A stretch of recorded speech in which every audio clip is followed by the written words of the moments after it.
I've heard people of your generation say to people of my generation that, maybe parts of the Bible aren't relevant anymore. And so I'm wondering what parts of the Bible are relevant. I'm not asking you what parts of the Bible are not relevant, but what's most relevant still now?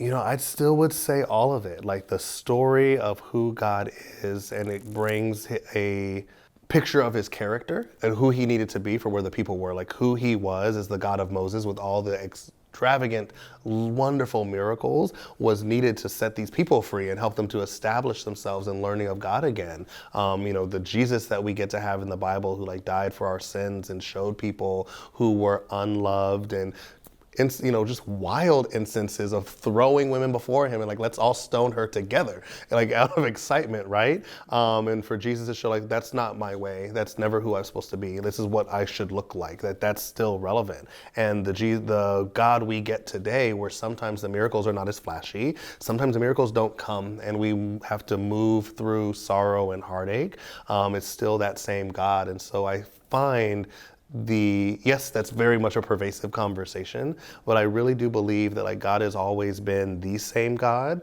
with the people and the times he's worked with. Sometimes just had to show up differently. Interesting.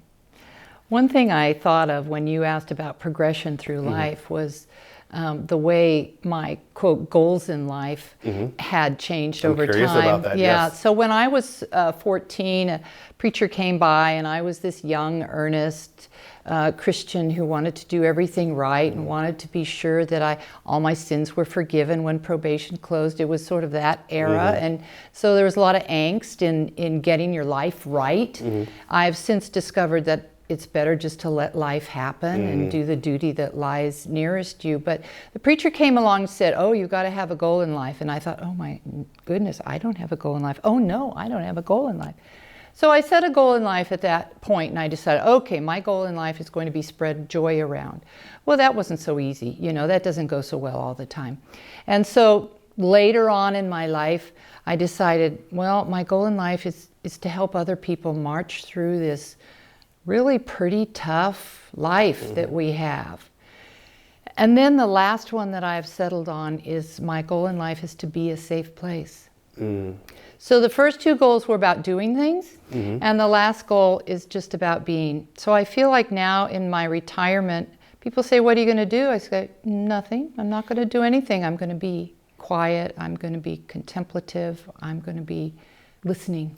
It was really powerful. I preemptively covered one of my questions because I really was curious to hear about that. One of the common conversations that comes up is, coldness or different groups of people who don't seem to be loving. So I'm wondering, as you've been in church for a long, long time, how your goals and thoughts, or maybe your even visions of what loving has looked like specifically as it comes to fellow congregation community in church. My community in the church has turned out to be my Sabbath school class. I'm an introvert by nature, and so big groups, being in front of people, doesn't appeal to me. But my Sabbath school class is a group of people that I've been with for several decades now, and just to listen to them progress, to listen to their ideas. It's a very chatty class full of lots of experience, intelligent, educated people, and that's my church. Now, I have to say that, I want to spend more time actually attending church services. When COVID came, it was easy to watch it online, and so I tend to come to Sabbath school and then go home. But it makes me want to show up maybe a little bit more so I can see you and Yeah, the church office, it was so opposite for me where it's relational. My number one thing was relationship and community. Like I was so hurt as an extrovert over COVID where you can't leave the house. We were in Michigan, and because of how awful the burden of COVID was, there was like very strict like lockdown rules. Don't be found outside after 6 p.m., let alone go to church. So it's so rich and it completes the Sabbath for me. If I'm at home all day on Sabbath, I feel as though I'm missing something something lacking in excitement and joy. But being able to show up with friends. I have a little son now, like as he's just like kicking his feet and drooling on stuff, like watching him do that with like other kids kicking their feet and chewing on stuff, like that type of community relationship matters so significantly. I want to know what your generation and or you specifically wants me to know about you. What do we not get? Are we out of touch? That probably a lot more growth and development in relationships would happen over like lunch tables than at pulpits. Like it's very valuable to still have a good message and a good sermon, but I've seen it, I've experienced it in many instances, not here, but in many instances where if you want to correct or if you wish to guide, it's through some big group message. Like, well, you read the quarterly, and that's good, like read the quarterly. But building those relationships of, oh, want to come back over to lunch and make a really good soup. Or, you know, like you were saying, I'd like to reconnect. You know, sometimes there's a potluck. And it's like, we've had a couple members sometimes just like show up and like, here's my delicious potato leek soup. I need to go run back, but here's my delicious soup. Being able to connect over food provides more of a platform to develop and know somebody better. It's one thing if you feel that your like life is correct. You know, I'm married, I have a baby, I love my job, so I'm probably feel a lot more comfortable in my own skin, comfortable in who I am, so I do not need a lot of that external validation.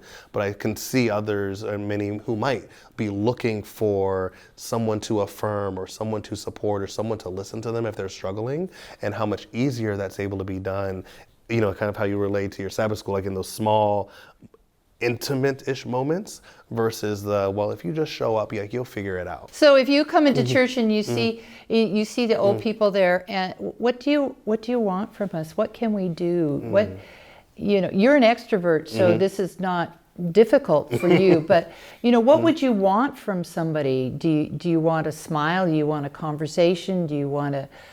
I think warmth is pretty universal, and warmth can look different for different people. Warmth can be a friendly smile, eye contact, a wave when you see someone end, and then warmth can also be the, you know what, your baby is beautiful, or I see such and such, I've had 6 children, you know, love this stage. We get that all the time, and I love that, like, love this stage, because when they get older, it's so different, just enjoy the stage, just that acknowledgement. So somebody sees you, Yeah. they pay attention to you, they don't just step over you. So I want to compliment your generation in the sense of Adventist history. I discovered that there's sort of generational changes, that there's the 1844 and then there was the 1888 General Conference, this huge thing where righteousness by faith and Jesus sacrificed for us and his righteousness was brought front and center by people named Jones and Wagner, ages 33 and 38. That's powerful. I mean, that was your generation that just brought all this to the center and flipped things on their head. That's beautiful. I know my wife is also reading about Adventist history. I need to probably join her and learn more.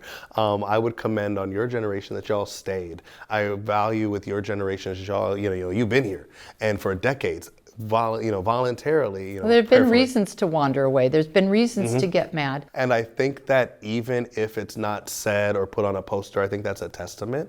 I think it's very valuable, whether we acknowledge it or not, that when we look around and we see people older than ourselves, whether it's slightly older or further along in the journey, and they're showing up to Sabbath school faithfully. You know, you say you knew these people for decades. Like, that level of commitment speaks to a love and value of what you found here. And that's so hard to deny, whether or not I may agree with every single point you have. Well, you know, when you talk about blue zones, the fact that we show up every week and take time to connect with a small group or a large group, this is not understood by other communities. Correct. They don't take time out every week to connect with a group of people. So maybe that's why we live a long time. That's beautiful. And we want that. Like, I want to have double my current age and enjoy and be like active and fun and being able to have these really good conversations fluidly and with nuance. And so I'm wondering if, you know, what would you have hoped to hear when you were my age? I mean, there's lots of things, but I'll relate that to medicine and the idea of bringing Christ to our patients. There was a pressure to do that, and we were taught that. And I had an internal pressure to, I've got to say something, got to do something. My advice to you would be not to try so hard.